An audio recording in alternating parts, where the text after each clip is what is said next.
The scary reality this ayah reveals is that we're never alone. Of course, Allah Azza wa Jalla is witness all the time, but even beyond that, the angels have been assigned for each of us. We are never, ever, ever alone. That doesn't exist for us. In kullu nafsin lamma alayha hafiz.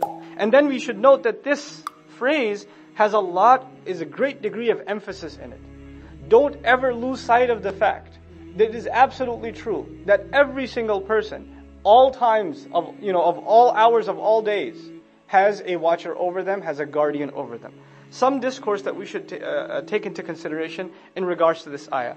First of all, we find a hadith in regards to the other kind of angels, the ones that protect. Allah says in the hadith, or the messenger says in the hadith sallallahu alaihi wasallam, "Inna Allah wakkala birrahimi malakan."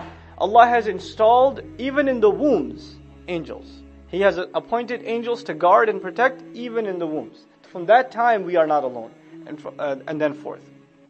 The other thing, hifz huwa ri'aya alladhi yura'i al-mahfuz. This word hafiz comes from hifz, which is protection, that which is offered to the one that is being protected. In other words, these angels, in this case we said they're not protecting us necessarily, they're protecting the information, all of our deeds. They're guarding all of our actions and our behaviors, so all of them are thoroughly recorded. Now, the second thing that I should note here is why use the word kull and not use the word jami'. You see the ayah says, in kullu nafsin.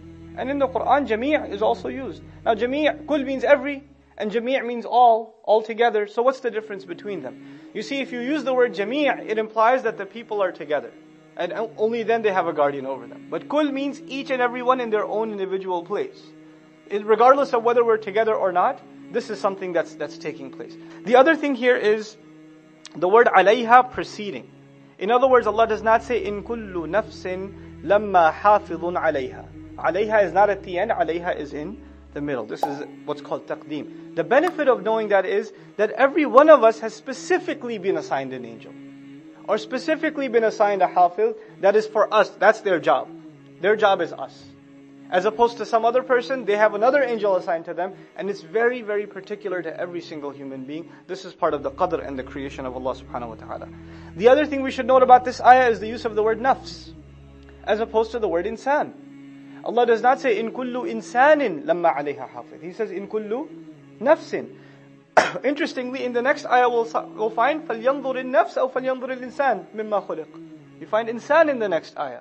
But in the previous ayah we find the word nafs. So two different words are being used for the person, for the human being. What's the benefit in knowing this? So the word nafs is associated with that which is inside of us. The word insan is of course the whole human being, but the word alludes to more of forgetfulness, because it comes from nasiya, so its theme has to do with forgetfulness. And we'll see how that applies in the next ayah.